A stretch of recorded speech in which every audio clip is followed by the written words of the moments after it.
आइए आज हम इस बात की चर्चा करते हैं कि भारत में पैसा जो है वो सिर्फ नोटों तक सीमित नहीं है। आरबीआई क्या किया है, पैसे को M0 से M4 तक अलग अलग कैटेगरी में गिनता है, बांट दिया है। तो ये कैटेगरी क्या है, इसको हम समझते हैं। मेरे चैनल में आपका स्वागत है।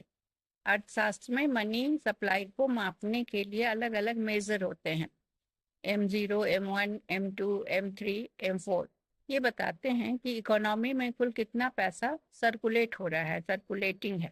M0 से M4 तक मनी सप्लाई को हम एक सरल उदाहरण के साथ समझेंगे। M0 जो है वो रिजर्व मनी होता है, इसे हाई पावर्ड मनी भी कहा जाता है। यह सबसे बेसिक मनी है। सबसे बेसिक मनी सप्लाई का अर्थ हुआ जिसे आरबीआई सीधे नियंत्रित करता है।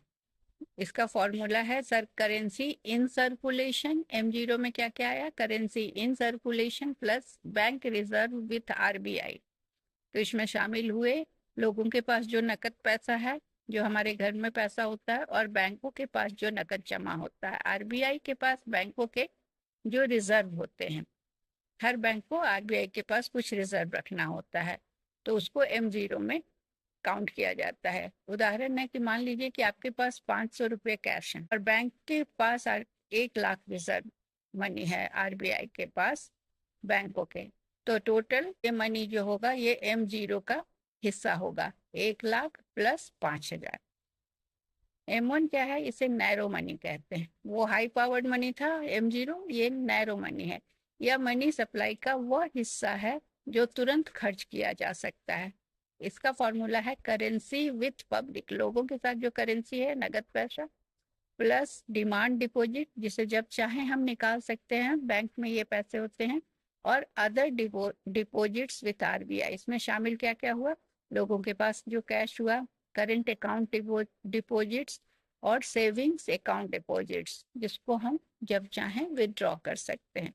तो अगर आपके वॉलेट में 2,000 रुपया है और आपके बैंक अकाउंट में 8,000 है, तो टोटल M1 कितना हो गया, 10,000 रुपया। M2 या M1 प्लस पोस्ट ऑफिस में सेविंग्स डिपॉजिट को शामिल करता है।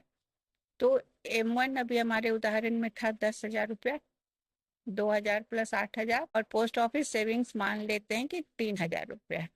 तो टोटल M2 कितना हो गया, 13,000। M3 क्या हुआ, ब्रॉड मनी। इसको ब्रॉड मनी कहते हैं, ये सबसे ज्यादा इस्तेमाल होता है। यह सबसे इम्पॉर्टेंट मनी सप्लाई का इंडिकेटर है। इसका फॉर्मूला है M1 plus time deposit with banks.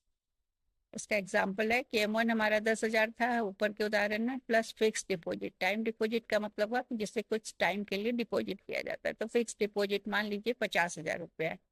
तो M3 कितना हो जाएगा, 50 प्लस 10, 60,000, 60,000।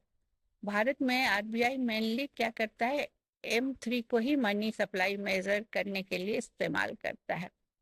M4 क्या है, यह ब्रॉडेस्ट मनी, यह सबसे बड़ी मनी सप्लाई कैटेगरी है। इसमें क्या क्या शामिल है, M3 plus post office total deposit. तो M3 में हमने क्या क्या देखा, M3 में हमारा था फिक्स डिपॉजिट प्लस M1 में था हमारा हमारा नगद और बैंक में। तो M3 प्लस पोस्ट ऑफिस का टोटल डिपॉजिट, तो M3 हमारा 60,000 था, हमने देखा। पोस्ट ऑफिस का डिपॉजिट 10,000 मान लेते हैं, तो M4 कितना हो गया, 70,000। तो मनी सप्लाई का मतलब क्या हुआ, M0 रिजर्व मनी हो गया, M1 हो गया नैरो मनी, M2 हो गया M1 plus post office savings, M3 broad money, most important है M3, M4 M3 plus total post office deposit. तो UPSC, CUET, BEd, NET exam में अक्सर पूछा जाता है कि भारत में मनी सप्लाई मेजर करने के लिए आरबीआई किसको सबसे ज्यादा यूज करता है।